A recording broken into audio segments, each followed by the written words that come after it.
அன்பான தோழர்களே, நம்ம எல்லாம் மக்கள் மறிக்கிறத பார்த்துருக்கோம். மறிக்கும் போது சில பேர் பயப்படுவாங்க. சில பேர் பாட்டு பாடிட்டு சந்தோஷமா போவாங்க. ஆண்டவரை அறிந்தவர்கள் மகிழ்ச்சியோட ஆண்டவர் பார்க்க போறேன் அப்படின்னு சொல்லுவாங்க. அதை கேள்விப்பட்டிருக்கிறேன். சில பேர் தேவதூதர்கள் வந்து என்னை கூட்டிட்டு போறாங்க அப்படின்னு சொல்லுவாங்க. சில பேர் சொல்லுவாங்க, எமோ என்ன வர்றதுக்கு கூண்டு போறதுக்கு வரோம் அப்படின்னு சொல்லுவாங்க. இப்படி பலவிதமான காரியங்கள் சாகும்போது நம்ம கேட்டிருக்கிறோம். நான் உங்களுக்கு ஒன்று சொல்லட்டும். இயேசு கிறிஸ்துவனுடைய கடைசி நிமிடங்கள் எப்படி இருந்துச்சு தெரியுங்களா? அவர் சாகிறதுக்கு முன்னாடி, பிதாவே என்னுடைய ஆவியை உங்களுடைய கரங்களில ஒப்பு கொடுக்குறேன்ட்டு அவருடைய ஆவியை தேவனுடைய கரத்தில் ஒப்பு கொடுத்துட்டு மறித்தார், ஜீவனை விட்டார். அவர் ஜீவனை விடும் பொழுது அவரை காவல் காக்கிறதுக்காக காவல்காரர்கள் உட்கார்ந்துருக்காங்க. காட்ஸ் சென்ச்சூரியன், நூற்றுக்கு அதிபதி. சுற்றி இருக்கிற சூழ்நிலை என்ன ஆகுது, அந்த நாடே என்ன ஆகுது, கருப்பாகுது, இருட்டாகுது, பூமி அதிர்ச்சி. அது மாத்திரம் இல்ல, தேவாலயத்தின் திரைசீலை மேல் தொடங்கி கீழ் வரைக்கும் இரண்டாக கிழிக்கப்படுது. அது மாத்திரம் இல்லைங்க, நம்ம எல்லாம் மலையெல்லாம் பார்த்துருக்கோம். என்னைக்காவது மலை போய் வெடிச்சிருக்கா? கண்மைகளும் பிளந்தது.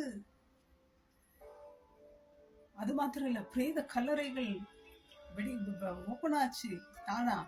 அதுல இருந்து நித்திரை அடைந்த பரிசுத்தவான்கள் எல்லாரும் எழுந்தார்கள் பார்க்கிறோம். இயேசு கிறிஸ்து உயிர்த்தெழுந்த போது பரிசுத்த ஸ்தலத்துல போய் விட்னஸ் பண்ணாங்கன்னு வேத புத்தகம் சொல்லுங்க.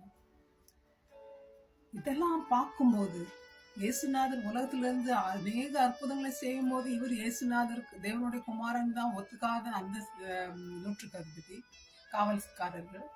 இந்த நேச்சர், ஆண்டவர் எத்தனையோ அற்புதங்களை செஞ்சாரு. குஷ்டரோகியை சுகப்படுத்தினார், கண்ணு இல்லாதவனுக்கு பார்வை கொடுத்தார்.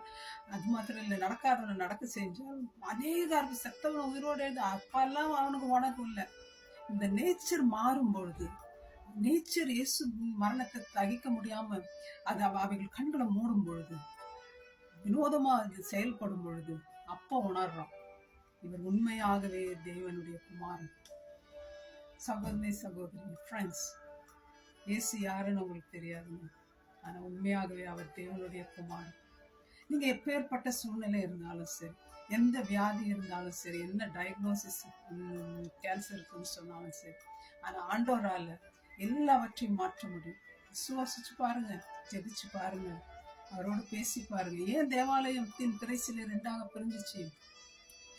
யாராலும் கிழிக்க முடியாது. நமக்கும் ஆண்டவருக்கும் உள்ள உறவு அற்று போயிருந்தது பாவத்தினால. நம்ம ஆண்டவரோட போக முடியல நெருங்கி. ஒல்லி அந்த பிரீஸ்ட் ஆண்டவருடைய பரிசுத்த ஸ்தலத்துக்கு போய் வருஷத்துக்கு ஒரு முறை சாக்ரிஃபைஸ் எல்லாம் பண்ணி பரிசுத்தம் பண்ணி உள்ள போகணும், ஆஃபரிங் கொடுக்கணும். அந்த மாதிரி நிலைமையில தேவன் என்ன பண்ணாரு, அவருடைய சாவின் மூலமாக நாம் அவரோட டைரக்ட் கான்டாக்ட் வைக்கலாம். மூணாவது ஆள் தேவையில்லை, நம்ம அப்பா கூட நேரா பேசலாம். அங்க மூணாவது ஆளுக்கு பாஸ்டர் வேற யாரோ ஜெபம் பண்ணி தான் ஆண்டவர் கேட்கணும்னு இல்லைங்க. நீங்க உங்க வாயினால தேவனை கூப்பிடலாம். என்ன கஷ்டம் இருந்தாலும் கூப்பிடுங்க, ட்ரை பண்ணுங்க, நன்மையை அனுபவிங்க. தேவன் உங்களோடு இருக்கிறார். அவர் உதவி செய்கிற தேவன், சூழ்நிலையை மாற்றுகிற தேவன், அதிசயங்களை செய்கிற தேவன். God of impossible. Try பண்ணுங்க. Enjoy my friends. Thank you. Bye bye. God bless you.